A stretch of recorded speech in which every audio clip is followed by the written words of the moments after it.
میں کہتا تھا میں نے ایم اے اردو کرنا ہے، تو ماں باپ جیسے ضد کرتے ہیں کہ آپ نے انجینئرنگ کرنی ہے، تو پھر میں مہران یونیورسٹی ان کے کہنے پہ انجینئرنگ کی. پھر اس کے بعد میں نے بہاولپور سے ایم اے کیا اور لاسٹ میں اورینٹل کالج سے ایم فل کیا. تو بس تعلیم بٹی ہوئی ہے خیالوں کی طرح. مطلب خیالوں کی طرح تعلیم بھی بٹی ہوئی ہے یا مشاغل بھی بٹے میں؟ مشاغل میرے کوئی زیادہ ہیں نہیں. اچھا. بہت کم ہی مشاغل رہتے ہیں. میں زیادہ سے زیادہ یا سو لیتا ہوں یا فلمیں دیکھ لیتا ہوں یا کتابیں پڑھ لیتا ہوں، بس اتنا. فلمیں دیکھنے کا شوق ہے؟ ہاں، تامل فلمیں دیکھتا ہوں. اچھا، تامل فلمیں دیکھتے توسا شریف سے تامل ناڈو تک کا سفر. ہاں، وہ لاسٹ ٹائم ابھی آئی تھی پشپا جھکے گا نہیں سالہ، تو وہ میری فیوریٹ فلموں میں سے. کیونکہ مجھے نا وہ جو ساؤتھ انڈین ہے، جو ان کا سنیما ہے وہ اس لیے بھی پسند ہے. ہم تو جو تامل سنیما دیکھتے ہیں وہ بہت سامنے کا ہے، لیکن ان کا جو پیرلل سنیما ہے لوگ ہیں وہ بہت کریٹو ہیں اور ان کو کہانی لکھنا آتا ہے اور ان کو کام کرنا آتا ہے، تو اس لیے وہ مجھے پسند ہے. اس نے تو کافی پورے بالی ووڈ پر اب اثر انداز ہو گیا ہے. ویسے تو میں اس بات پر بڑا خوش ہو رہا ہوں کہ تم تامل فلمیں دیکھتے ہو، اس لیے کہ وہ میرا دوست نعمان خان ہے یہاں پر، وہ ہمارا آرٹس کونسل کا، تو وہ مجھے اکثر کہتا ہے کہ تم تامل فلموں کے ہیرو لگتے ہو. اب پتہ نہیں میں کہاں سے لگتا ہوں یا نہیں لگتا، لیکن اس بات پر میں خوش ہو گیا. نعمان کو یہ کہوں گا کہ تم نے اللہ کو جان بھی دینی ہے. ہیرو نہیں، تامل فلموں میں کرپٹ نیتا ہوتے ہیں. ہم کوشش کریں گے کہ حافی کے ساتھ اسی طرح سے ہلکی پھلکی باتیں کرتے رہیں. ہمیں کوئی بہت زیادہ ٹیکنیکل باتیں نہیں کرنی حافظ سے. ہم شاعری بھی سننا چاہیں گے، ہم باتیں بھی کرنا چاہیں گے، ہم یہ معلوم کرنا چاہیں گے کہ بھائی یہ جو انڈین فلموں میں، خیر تامل فلموں میں تو نہیں لیکن انڈین فلموں میں امیتابھ کا ایک اینگری ینگ مین کا امیج آیا تھا کہ اینگری ینگ مین، تو یہ جو حافی کا اسٹائل لگتا ہے مجھے وہی کوئی اینگری ینگ شاعر کا اسٹائل لگتا ہے. آستینے واستینے چڑھائی ہوئی اور اچھا جناب اور چادر ڈال کے اور مطلب یہ کہ اس طرح سے شعر پڑھنا، تو یہ اینگری شاعر والا اسٹائل کوئی خاص طور پہ اپنایا یا یہ ویسے ہی بن گیا؟ نہیں، اصل میں کیا رہتا ہے کہ میں جب شعر پڑھتا ہوں اور میرا منہ بہت سیریس دکھتا ہے تو کئی دفعہ لوگوں کو یہ لگتا ہے کہ غصے میں ہی رہتا ہوگا، لیکن میں ہنستا رہتا ہوں، مجھے ہنسنا پسند ہے. تو بس چادر وغیرہ تو میں لیتا ہوں اور کپڑے میں یہی پہنتا ہوں. چونکہ میں توسا شریف سے ہوں تو میں یہ چاہتا ہوں کہ میں جس علاقے سے ہوں ساری زندگی میں جہاں بھی جاؤں تو اس علاقے کا نام آتا رہے. اور بلوچ قبیلے سے بھی ہوں اور مجھے فخر ہوتا ہے. اور وہ لوگ جو ہیں رات انہوں نے افتخار آر صاحب نے شعر سنایا اور یہ کہا جاتا ہے کہ پیغمبروں اور شاعروں کے ساتھ ان کی اپنی زمینیں وفا نہیں کرتی، لیکن میرے علاقے والے مجھ سے بہت محبت کرتے ہیں. جو بلوچ لوگ ہیں وہ بہت محبت کرتے ہیں سرائکی علاقے سے. کیا بات ہے، کیا بات ہے. وہ تو جی کراچی والے بھی بہت محبت کرتے ہیں. اور افتخار بھائی نے رات جو آپ کے ساتھ مشاعرے میں شعر سنایا تھا، میں کہہ رہا ہوں کہ کراچی والے بھی کرتے ہیں، ویسے ہر کوئی کرتا ہے، لیکن پرابلم یہ ہوتا ہے کہ شاعر جہاں سے اٹھتا ہے نا وہ علاقے جو ہیں وہ زیادہ ان کے مخالف ہو جاتے ہیں، وہاں کے لوکل لوگ، وہاں کے شاعر. لیکن ہم سرائکی لوگ ہیں جو، تو ہم میں سے کوئی بھی آتا ہے تو ہم اس کو سپورٹ کرتے ہیں، اسے پیار کرتے ہیں. تو میرے سے بس یہ وہ جو بات حافظ نے ذکر کیا کہ پیمبروں سے زمینیں وفا نہیں کرتی، پیمبروں سے زمینیں وفا نہیں کرتی، ہم ایسے کون خدا تھے کہ اپنے گھر رہتے. لیکن یہ بڑی خوبصورت بات کہی تم نے کہ تمہاری زمین تم سے وفا کر رہی ہے، لوگ تم سے وہاں پہ بھی محبت کر رہے ہیں، وہاں پر کیا پوری دنیا میں محبت کر رہے ہیں. سارا پاکستان آپ سے محبت کرتا ہے، سارا پاکستان آپ کے ساتھ ملنا چاہتا ہے، بات کرنا چاہتا ہے. یہ نوجوان، میں رات میں جب آپ بھی یہاں سے چلے گئے اور ہم یہاں، وہ نوجوان ممکن ہے یہاں پر موجود ہو، وہاں گیٹ پہ کھڑا ہوا 1:30-2 بجے رات کو مجھ سے پوچھنے لگا کہ حافظ صاحب کہاں ٹھہرے ہوئے. میں نے کہا میں تو نہیں بتا سکتا کہاں ٹھہرے ہوئے. تو کہنے لگے نہیں آپ مجھے بتا دیجئے، وہ میرے استاد محترم ہیں. میں نے کہا تم اپنے استاد محترم سے ملنے کے لیے کل یہاں آ جانا اور ہم تمہیں 5 بجے تمہارا استاد محترم سے ملوا دیں گے، لیکن جہاں ٹھہرے ہوئے ہیں وہ ہم نہیں بتا سکتے. تو یہ محبت کی وجہ کیا ہے؟ مطلب وہ شاعری محبت کی وجہ ہے یا کوئی خلوص ولوص ہے محبت؟ نہیں، مجھے نہیں لگتا شاعری وجہ ہے. شاعر تو اور بھی بہت سارے محبوب آئے، محبوب تھے لوگوں کے، اور وہ شاید کوئی شخصیت کا کچھ اثر ہوتا ہے. اب مجھے نہیں پتا کہ کیوں. اور میں نے بارہا کہا ہے کہ میں نے یہ سب کچھ سوچا بھی نہیں تھا کہ مجھے اتنے لوگ پیار کریں گے، کبھی بھی نہیں سوچا تھا. میں تو شعر لکھ رہا تھا اور جب اچانک سے یہ مل گیا تو بہت سارے لوگ ہوتے ہیں جن سے یہ سب کچھ سنبھالا نہیں جاتا، یعنی اللہ ہاتھ پکڑتا ہے اور وہ چھڑوانے میں لگ جاتے ہیں کہ مجھے یہ عزت چاہیے ہی نہیں.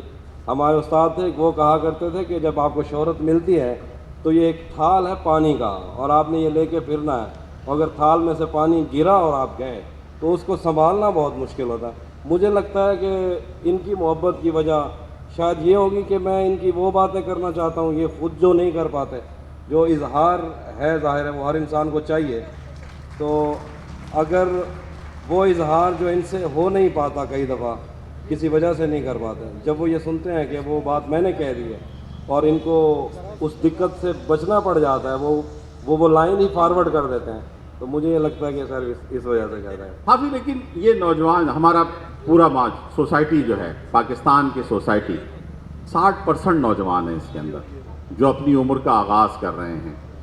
ان کو آپ کیا دیکھ رہے ہو؟ آپ ان کو ایک ناکام عاشق کے روپ میں دیکھنا چاہتے ہو، بھولی ہوئی محبت کے روپ میں دیکھنا چاہتے ہو، ان کو ایسی روپ میں دیکھنا چاہتے ہو کہ یہ آہیں بھرتے رہیں، راتوں کو جاگتے رہیں اور گلیوں کے چکر لگاتے رہیں، یا یہ کہ کسی کامیاب انسان کے روپ میں ان کو دیکھنا چاہتے ہو؟ اگر محبوب کے گلیوں کے چکر لگ رہے ہیں تو اس کا مطلب کامیاب ہی ہیں.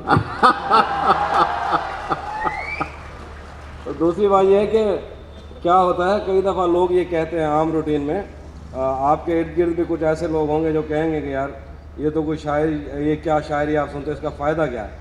اس کا فائدہ کچھ بھی نہیں ہوتا. شاعر جو ہے بیسیکلی غزل جو ہے یہ کیا کرتی ہے، آپ کو نارملائز کرتی ہے. آپ نے کوئی شعر سنا، آپ اپنی کسی پرانی یاد میں جی لیے تھوڑی دیر، تو آپ کے اندر وہ جو اسٹیمنا ہے آپ کو نارملائز کرنا، شاعری یہ کرتی ہے آپ کے ساتھ. اس کے لیے آپ جب یہ سن لیتے ہیں، جب شاعری سے کنیکٹ ہو جاتے ہیں تو پھر اس کے بعد آپ کے لیے ساری چیزیں آسان ہو جاتی ہیں. محبتوں کے سمندروں میں بس ایک بحیرہ ہجر ہے جو برا ہے مریم، خلا نوردوں کو جو ستارے معاوضے میں ملے تھے وہ ان کی روشنی میں یہ سوچتے ہیں کہ وقت ہی تو خدا ہے مریم، اور اس تعلق میں وقت ہی تو خدا ہے مریم، اور اس تعلق کی گٹھڑیوں میں رکی ہوئی ساعتوں سے ہٹ کر میرے لیے اور کیا ہے مریم. ابھی بہت وقت ہے کہ ہم وقت دیں ذرا ایک دوسرے کو، مگر ہم ایک ساتھ رہ کے بھی خوش نہ رہ سکیں تو معاف کرنا کہ میں نے بچپن ہی دکھ کی دہلیز میں گزارا.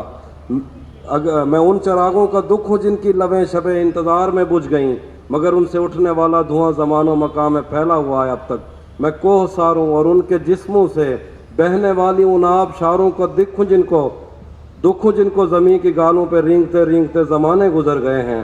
جو لوگ دل سے اتر گئے ہیں، کتابیں آنکھوں پہ رکھ کے سوئے تھے مر گئے ہیں. میں ان کا دکھ ہوں جو جسم خود لذتی سے اکتا کے آئینوں کی تسلیوں میں پلے بڑے ہیں. میں ان کا دکھ ہوں. میں گھر سے بھاگے ہوں کا دکھ ہوں. میں رات جاگے ہوں کا دکھ ہوں. میں گھر سے بھاگے ہوں کا دکھ ہوں. میں رات جاگے ہوں کا دکھ ہوں. میں ساحلوں سے بندھی ہوئی کشتیوں کا دکھ ہوں. میں لاپتہ لڑکیوں کا دکھ ہوں. کھلی ہوئی کھڑکیوں کا دکھ ہوں. جلے ہوئے جنگلوں کا دکھ ہوں. تھکے ہوئے بادلوں کا دکھ ہوں. جو کھل کے برسی نہیں ہے میں اس گھٹا کا دکھ ہوں. زمین کا دکھ ہوں، خدا کا دکھ ہوں، بلا کا دکھ ہوں. جو شاخ ساون میں پھوٹتی ہے وہ شاخ تم ہو. جو پینگ بارش کے بعد بن بن کے ٹوٹتی ہے وہ پینگ تم ہو. تمہارے ہونٹوں سے ساعتوں نے سماعتوں کا سبق لیا ہے. تمہاری ہی ساکے صندلی سے سمندروں نے نمک لیا ہے. تمہارا میرا معاملہ ہی جدا ہے مریم، تمہیں تو سب کچھ پتا ہے مریم. واہ واہ واہ واہ واہ، کیا بات. ہم ملیں گے کہیں برف کے بازوؤں میں گھرے پربتوں پر، بانجھ قبروں میں لیٹے ہوئے کوہ پیماؤں کی یاد میں نظم کہتے ہوئے. جو پہاڑوں کی اولاد تھے اور انہیں اپنے ماں باپ نے اپنی آغوش میں لے لیا.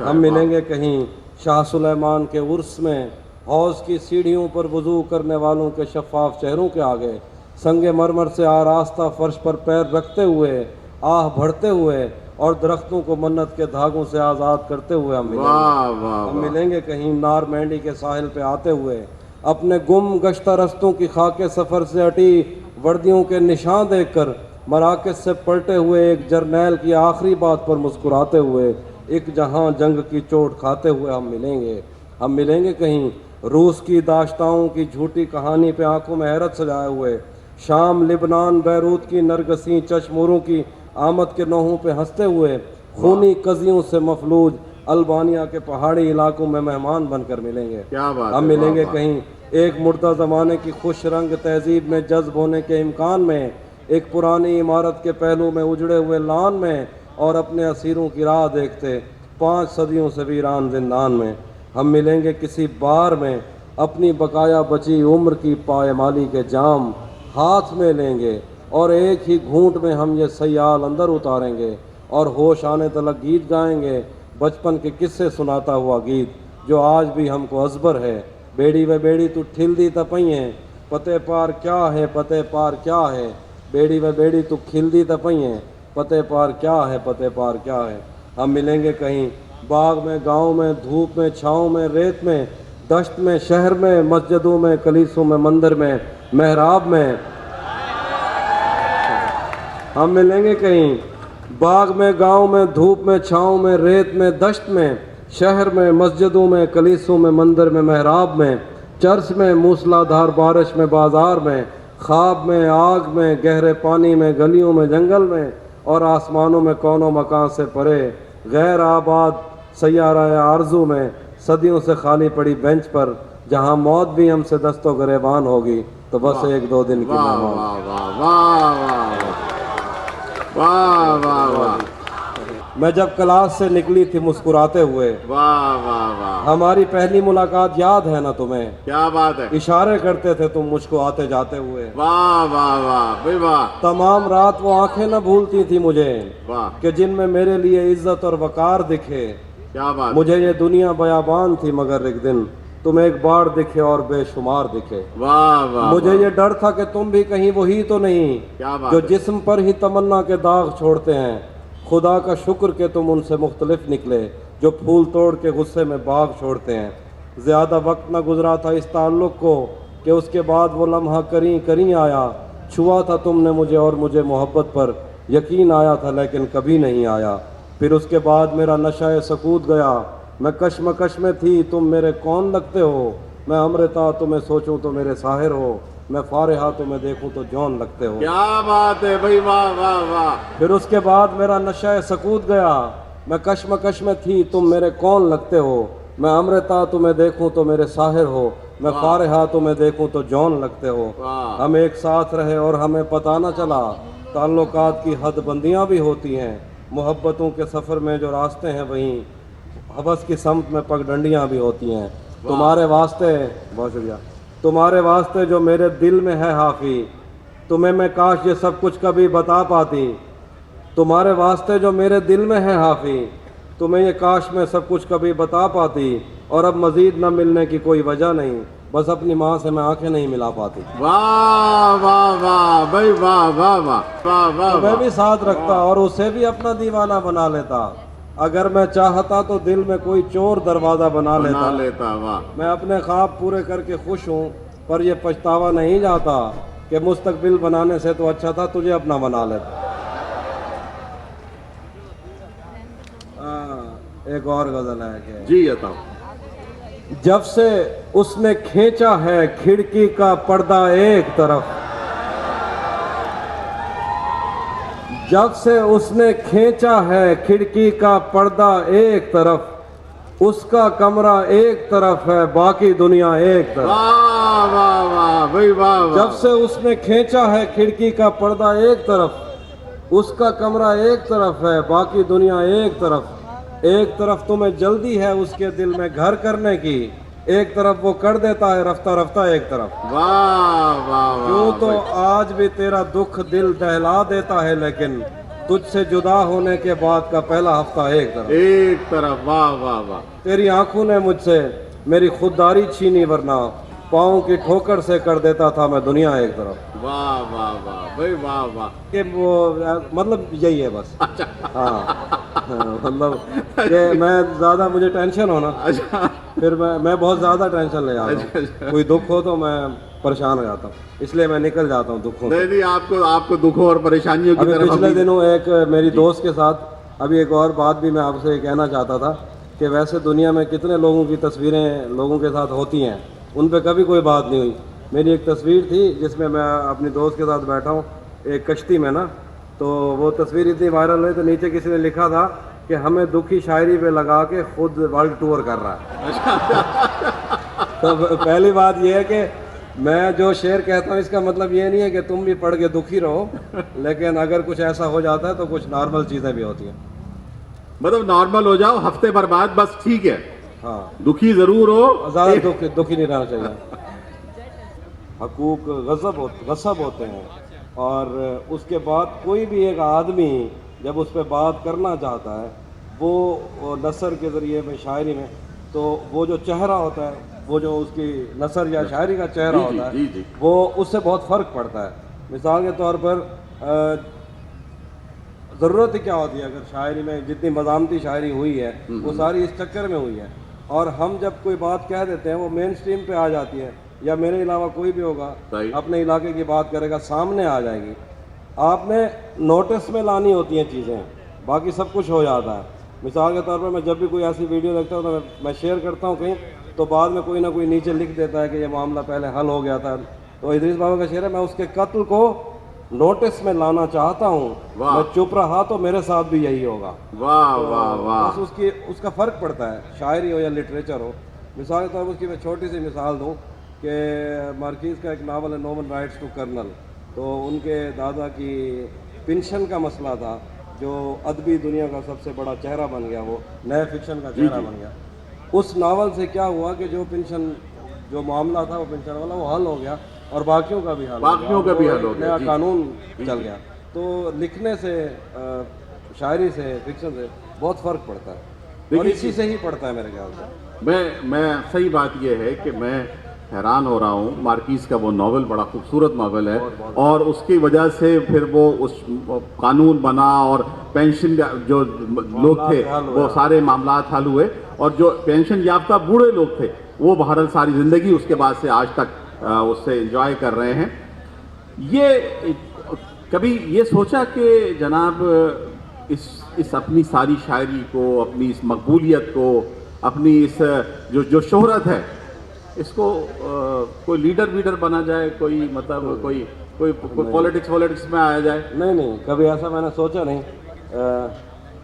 حضور, اور ابھی مارکیز کا ذکر ہوا تو اقبال, یہ مارکیز ایکسپرٹ ہیں, اقبال خورشید ہمارے دائیں جانب کھڑے ہیں. میں وہی بتانا چاہتا تھا, انہوں نے ابھی آپ سے پہلے میں نے تامل فلموں کا بھی ذکر کیا, تو خود ان سے ہی مطلب گفتگو کم رہی.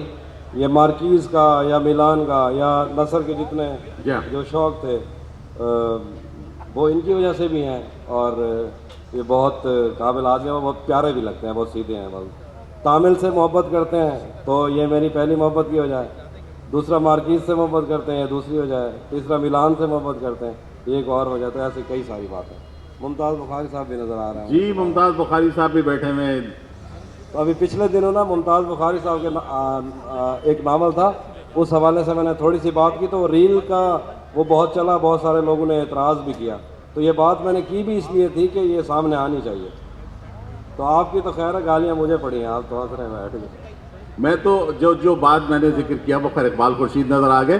اقبال خورشید دائیں جانب کھڑے ہوئے, جبکہ یہ ہیں نہیں دائیں بازو کے, اور یہ پکے لیفٹ. ممتاز بخاری خیر اپنی صحیح جگہ بیٹھے ہیں, وہ بائیں بازو کے ہیں, ادھر صحیح ہیں. میں نے کمنٹس وغیرہ میں فیس بک کی بات پڑھی ہے, دائیں بازو کے خلاف بہت بات. جی, میں نے یہی کہا, لیکن وہ بہرحال ہمارے دائیں بازو کی طرف ہیں, اور ان کو محمد رضوان سے بہت پرابلم ہے.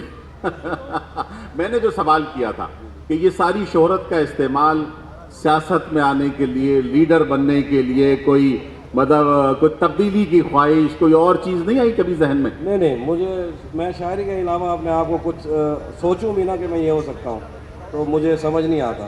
میں صرف شاعر ہی ہوں, تو نہیں, ایسا میں نے کبھی نہیں سوچا کہ میں کوئی لیڈر بنوں یا کوئی نیتا بنوں. ہاں, وہ بس ایسے ہی. راتوں کو جاگتے ہو؟ ہاں, بہت جاگتے ہو. دن میں سوتے ہو؟ دن میں سوتا ہوں. تو کیوں, مطلب رات کو کیوں جاگتے ہو؟ پتہ نہیں, کوئی روٹین ایسی بن چکی ہے کہ نیند نہیں آتی ہے رات کو. لیکن پرابلم یہ بھی ہے کہ میں ویسے کم سوتا ہوں, کیونکہ ایک بات ہم نے بہت سنی, ایک بندے نے ویسے رینڈم بات کر دی تھی کہ آپ کی کتنی عمر ہے. میں نے اس کو جب بتایا, میں تب 30 سال کا تھا, میں نے کہا 30 سال. کہتا کبھی تم نے سوچا کہ تم نے 15 سال سوتے ہوئے گزارے, کیونکہ رات کو سوتے تھے, تب سے نیند نہیں آ رہی.